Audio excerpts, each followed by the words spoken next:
Theo, agora eu quero abordar contigo nessa nota a ameaça que é feita aos, não só Moraes, mas também aos aliados. Ele está falando de quem? De outros ministros da corte também, quer dizer, dizendo, olha, pode ser que a gente sancione outros também. Sabemos que alguns ministros já perderam o visto, mas punições mais graves poderiam vir por aí, né?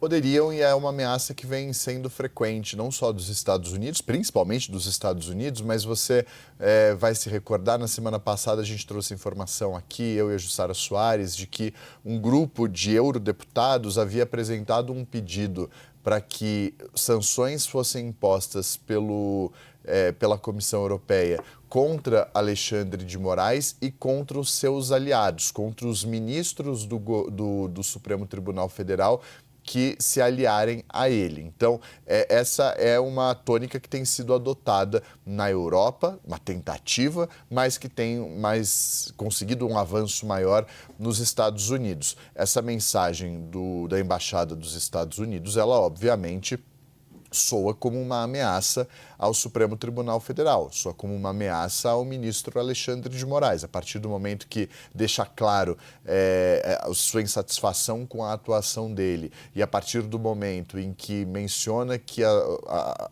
sua atitude, suas ações, suas decisões estão sendo acompanhadas, sendo monitoradas, isso deixa um recado de sobreaviso. Olha, a gente está de olho no que você está fazendo.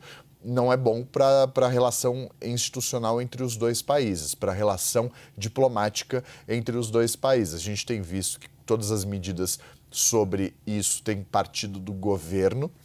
O Supremo tem evitado se posicionar de maneira mais enfática com relação a essa empreitada do governo dos Estados Unidos. Obviamente, a gente viu o que aconteceu na semana passada durante a reabertura do semestre judiciário lá no Supremo Tribunal Federal. Na sexta-feira, às 10 da manhã, os ministros falaram. Luiz Roberto Barroso, Gilmar Mendes, decano, ministro mais antigo em atividade, e o próprio Alexandre de Moraes. Depois, no Tribunal Superior Eleitoral, Carmen Lúcia, presidente da Corte, também fez ali um desagravo ao ministro Alexandre, prestando sua solidariedade e o defendendo diante desse cerco dos Estados Unidos.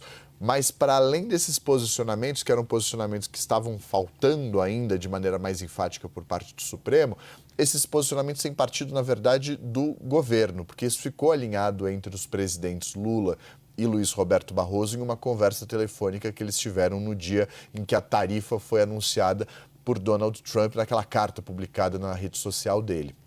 Ficou consignado que tudo sairia do governo porque, na avaliação deles, era uma reação diplomática, uma reação política que teria de vir, e não por parte do Supremo Tribunal Federal. Então, essa nova publicação, de fato, ela traz um novo desgaste. Ela não ajuda na relação entre os dois países. Por mais que tenha vindo da embaixada, a embaixada que fica aqui no Brasil, deixa ele ainda mais constrangedor pela proximidade e das relações que o responsável pela embaixada, o encarregado de negócios, tem politicamente com os atores políticos de Brasília. Então, uma publicação como essa, obviamente, não ajuda a apaziguar os ânimos e, obviamente, causa um desconforto porque soa como uma nova ameaça ao Supremo Tribunal Federal e a seu ministro. Sem dúvida. E o Theo Cury pontuou o responsável pela Embaixada dos Estados Unidos aqui no Brasil. E aí ele falou, o encarregado de negócios, por quê? Porque os Estados Unidos, Donald Trump, não enviou embaixador. A gente está sem embaixador. Quer dizer, os Estados Unidos estão sem embaixador aqui no Brasil, mostrando ali a frieza, né? Colocou alguém ali numa hierarquia menor, mostrando a frieza no trato. Agora, Theo, só para a gente conectar com uma apuração que nós demos essa semana, que foi muito importante, é o seguinte, o deputado Eduardo Bolsonaro e o jornalista Paulo Figueiredo, que são as duas figuras que têm melhor interlocução no Brasil com a Casa Branca, com o governo de Donald Trump. No Brasil não, porque eles estão lá nos Estados Unidos, mas eu digo brasileiros. Eles estão trabalhando, embora tenha sido uma ameaça a outros ministros do Supremo, aliados de Moraes, eles têm trabalhado para que novas sanções aos outros ministros não sejam aplicadas.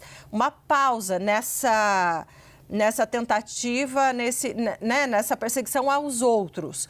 Mas contra Alexandre de Moraes continua a força total. Inclusive, Eduardo Bolsonaro, Paulo Figueiredo continuam ali na interlocução para manter as sanções a Alexandre de Moraes sem nenhum recuo em relação a isso. Mas, em nome da tentativa de manter ou de começar a iniciar um mínimo diálogo, eles estão pedindo, trabalhando junto à Casa Branca para segurar outras retaliações aos outros ministros do Supremo, para não inviabilizar. Então, o foco mesmo é Alexandre de Moraes nesse momento. Você quer complementar alguma coisa? E eu acho que, para além disso, adicionando o que você trouxe de informação, o que eu e Jussara Soares trouxemos na semana passada, é que os dois ainda avaliam uma empreitada na Europa contra o ministro Alexandre de Moraes. Então, a ideia não é ficar restrito somente às sanções, somente entre muitas aspas, obviamente, às sanções dos Estados Unidos a integrantes do Supremo e ao ministro Alexandre de Moraes. Há